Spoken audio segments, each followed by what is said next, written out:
Assalamualaikum warahmatullahi wabarakatuh, sobat semua dimanapun berada.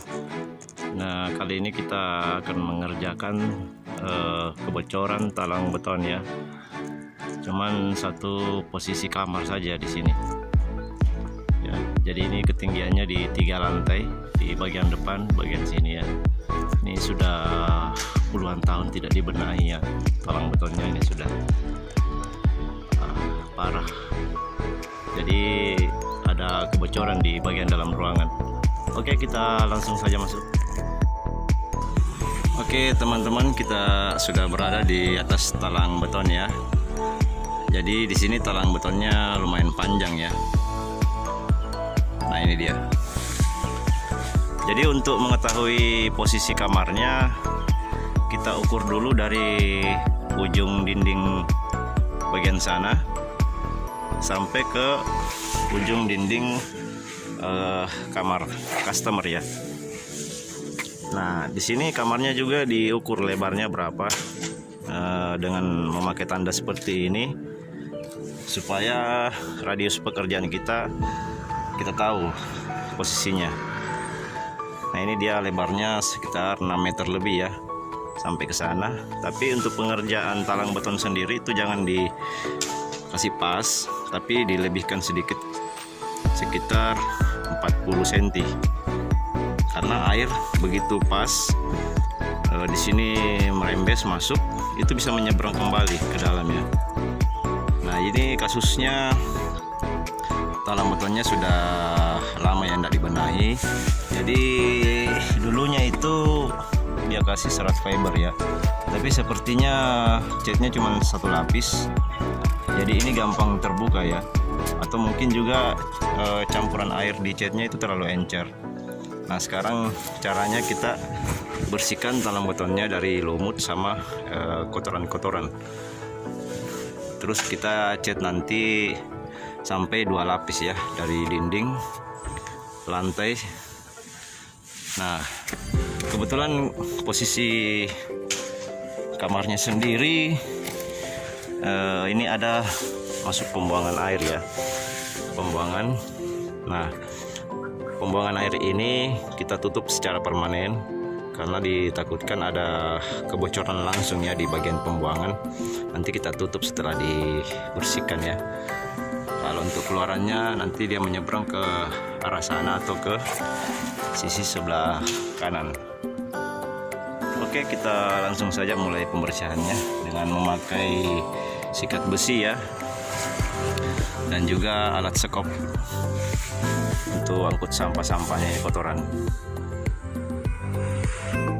Teman, hasilnya setelah dibersihkan bedanya di sini. Ini yang belum ya, yang belum. Ini sudah ya. Jadi untuk pengerjaan talang beton sendiri itu pembersihan memang yang cukup menyita waktu ya, apalagi talang betonnya sudah puluhan tahun tidak dibenahi. Karena pembersihannya di sini harus betul-betul detail ya, harus benar-benar bersih dari lumut dan kotoran-kotoran pasir, debu. Jadi setelah ini itu jangan langsung dicat dulu, disapu kembali memakai sapu hijau supaya debu-debunya terangkat juga. Karena untuk memakai kuas atau sapu-sapu kecil itu debunya agak sulit terangkat ya.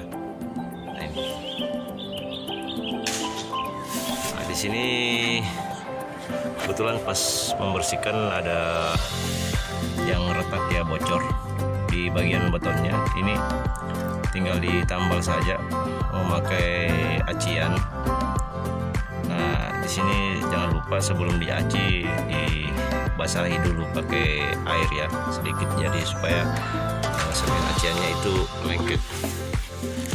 Tapi nanti setelah dibersihkan kita lakukan dulu pengetesan di bagian pembuangannya supaya untuk mengetahui apakah memang betul ada kebocoran pipanya atau tidak. Nah, ini cukup memakai 1 ember air ya, bisa ember besar juga bisa, langsung disiram di bagian pembuangannya di sini. Nanti kita lihat di bagian plafonnya apakah nanti ada lembab menetes sedikit. Itu sudah dipastikan ada kebocoran pipanya. Jadi tidak langsung ditutup ya, dites dulu sebelum dicat. Kita tes dulu nanti sebentar ya. Nah, ini ya teman-teman, sudah lumayan bersih, tinggal disapu supaya debunya terangkat ya.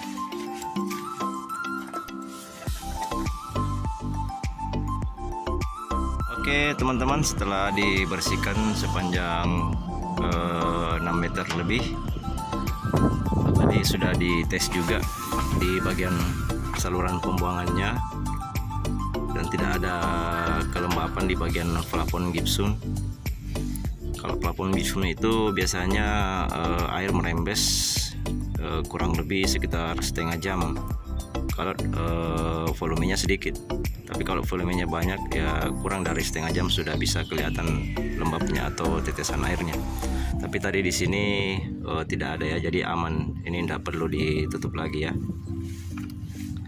Jadi untuk memastikan kembali posisi pas dari saluran air ini dengan kamar yang kita kerjakan, itu kita minta tolong sama customer atau misalkan teman-teman ada bantuan dari orang lain. Itu misalkan parkirannya di bagian sini ya. Nah, tadi saya minta tolong sama customer untuk berdiri melihat ke jendela posisi kamar, apa kelihatan motor yang warna merah tersebut, Scoopy atau MX. Ternyata dia bilang posisinya di Jupiter MX ya, yang di bawah. Posisi jendela berarti sudah pas ya di sini posisinya pembuangan. Nah, ini sudah bisa dipastikan ya sekitar area ini ya yang ada kebocoran sekitar ini. Oke, kita sekarang lakukan pengecetan lapisan pertama, mulai dari bagian sebelah sana ya, karena nanti kita akan keluar dari sana supaya kita nggak injak lagi lapisan pertama pada saat belum kering. Oke teman-teman, ini sementara dikerjakan untuk lapisan pertama ya. Jadi ini habis gerimis, tapi ya gerimisnya agak keras juga, agak besar. Nah, ini untuk melakukan pengecetan di sini saya menggunakan roll ya supaya pekerjaan lebih cepat. Roll kecil, kuas 4 inci dan kuas 3 inci ya, karena ada lubang ya yang di bagian sana itu kuas 4 inci tidak bisa masuk ya, jadi harus menggunakan kuas 3 inci. Nah, untuk kuas 4 inci itu saya gunakan di bagian ini ya, bagian dinding. Nah, ini bagian dinding, di bagian pembatasnya juga ya, di sini tanggulnya. Nah, untuk takaran airnya sendiri untuk lapisan pertama itu agak encer ya, supaya bisa meresap di celah-celah serat fiber, karena ini kan setelah dibersihkan disikat serat fibernya ini sudah kembali 50% ya. Nah, dan di sini agak boros cat ya teman-teman. Sekali lagi, untuk pengecetan yang ada serat fiber ya itu agak boros cat. Jadi teman-teman kalau memprediksi berapa banyak catnya itu usahakan lebih dari standar. Nah, untuk pengecatannya sendiri untuk menggunakan roll kecil ini itu jangan terlalu lebar ya. Nah, ini sekitar 30 kali 50 supaya catnya itu tidak terlalu tipis sekali ya. Ini bisa dicat sampai 3 kali ya, mondar mandir. Nah gitu. Oke, kita nanti selanjutnya setelah selesai lapisan pertama akan lanjut di lapisan kedua. Nah, di sini untuk di bagian pembuangan sendiri, untuk mengantisipasi adanya bocor tipis, di sini saya siramkan langsung semen cair ya. di bagian sisinya.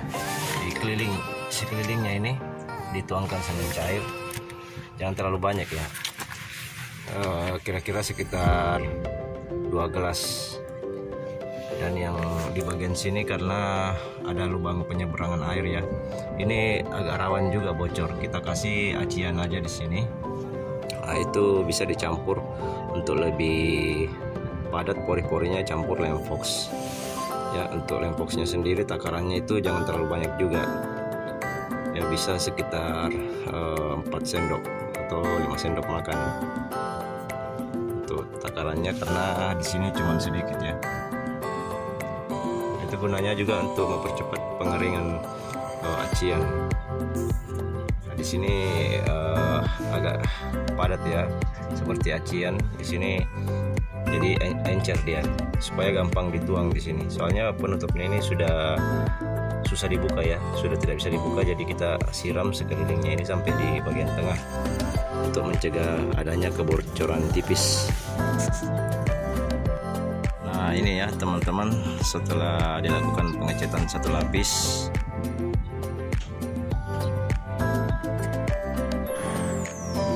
nah itu yang bagian sana belum dicat ya, karena masih agak lembab. Tadi habis hujan, jadi nanti kita mulainya 2 lapis dari sana dulu, nanti belakangan ini. Nah, ini cuaca kadang gerimis kadang enggak ya, jadi kita harus betul-betul pintar mengkondisikan cuaca ya kalau untuk masalah pekerjaan di atap ya, agar tidak menambah beban biaya lagi. Ini kita lihat dulu situasinya, apakah bisa masuk di pengecetan 2 lapis atau tidak ya. Oke teman-teman, ini sudah selesai ya untuk pengerjaan cat 2 lapisnya. Kemarin sore itu sempat gerimis ya, tapi agak keras juga gerimisnya.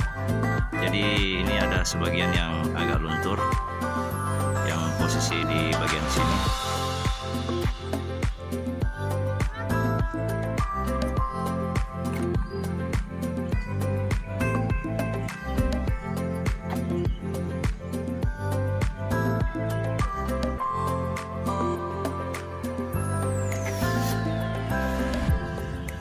Oke sobat semua dimanapun berada, demikian tayangan ini. Ikuti terus channel ini, jangan sampai kalian ketinggalan info-info seputar pekerjaan-pekerjaan yang berhubungan dengan bangunan ya. Di sini nanti akan ada pekerjaan selanjutnya, jadi nanti teman-teman ikuti saja channelnya ya. Jangan lupa like dan subscribe ya. Oke, makasih. Nah ini ya teman-teman, yang bekas rembesan tadi di atas di bawah plafon ini, yang dari talang beton. Nah di sini customernya suruh ngecat ya, yang bekas rembesannya. Jadi ini kita pakai 2 lapis cat putih ya, cat putih bersih. Di alat itu ada roll kecil sama kuas 3 inci ya, 3 inci. Plastik kecil di bagian pinggiran ini ya, karena roll sudah tidak bisa dipakai di sana ya. Ini hati-hati ya, karena di atas spring bed customer ya, jangan sampai ada yang menetes. Jadi untuk kekentalannya sendiri nih jangan terlalu encer juga ya, agak kental ya, supaya nggak gampang menetes ya. Ini keringnya mungkin sekitar kurang lebih 1 jam ya, atau kurang dari 1 jam. Oke teman-teman, sampai di sini dulu ya.